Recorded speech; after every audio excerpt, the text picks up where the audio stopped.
चमोली के मायपुर पीपल कोठी में टीएचडीसी के निर्माणाधीन टनल में 13 अगस्त को हुए हादसे के बाद करीब 6 दिन जारी रहे सर्च और रेस्क्यू ऑपरेशन आखिरकार पूरा हो गया।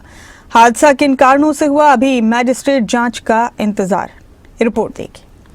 चमोली के पीपल कोठी में टीएचडीसी एक जल विद्युत परियोजना पर काम कर रहा था।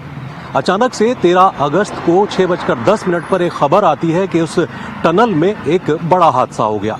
इस हादसे में जो मजदूर श्रमिक अंदर काम कर रहे थे उनकी संख्या 22 थी और ये मजदूर मलबे की चपेट में आ गए थे।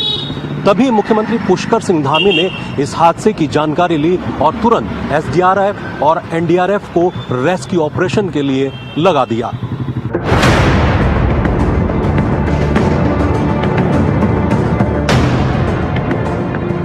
तेरह अगस्त को मायापुर पीपल कोठी स्थित टीएचडीसी के निर्माणाधीन टनल में हादसा हुआ था। हादसे की सूचना मिलते ही राहत और बचाव दल मौके पर पहुंच गए।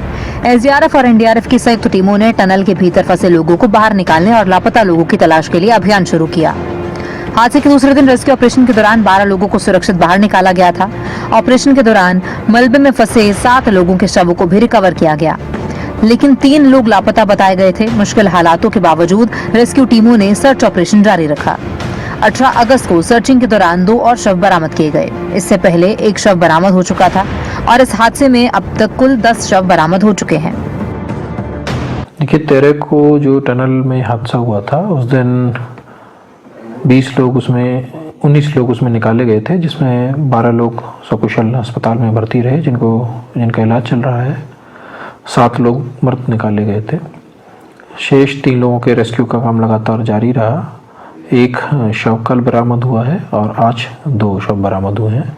इस प्रकार टोटल 10 लोगों की इस घटना में मृत्यु हुई है। हादसे में रेस्क्यू ऑपरेशन चल ही रहा था और 14 अगस्त को मौसम खराब हो गया, लेकिन मुख्यमंत्री पुष्कर सिंह धामी मौसम खराब में भी पीपल कोठी जा पहुंचे और वहां पर चल रहे रेस्क्यू की उन्होंने जानकारी ली।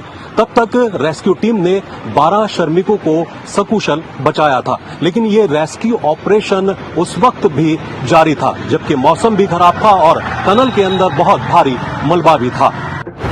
इस पूरे हादसे में मुख्यमंत्री पुष्कर सिंह धामी की सरकार के सामने दोहरी चुनौती रही। पहली, हादसे में फंसे लोगों को सुरक्षित बाहर निकालना और लापता लोगों की तलाश पूरी करना, और दूसरी, मुख्यमंत्री पुष्कर सिंह धामी लगातार ऑपरेशन में जुटी टीमों के साथ संपर्क में थे और दिशा निर्देश दे रहे थे। और आगे मौसम खराब होने के बावजूद भी मुख्यमंत्री धामी चमोली पीपल कोठी घटनास्थल पर पहुंचे और ऑपरेशन की जानकारी ली।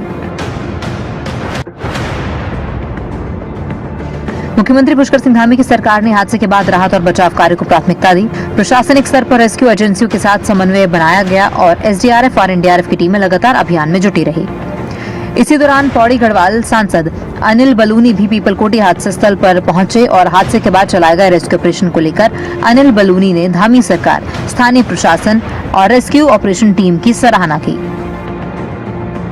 देखिए, इस पूरे आपदा में मैं बड़ी नजदीकी से आपदा के समय को भी देखा है और जिस प्रकार से हमारे शासन प्रशासन ने, हमारी राज्य सरकार ने और हमारी जो आपदा प्रबंधन की जो नीति है उसने जिस प्रकार से काम किया है पूरे आपदा के समय में, वो वाकई प्रशंसनीय है।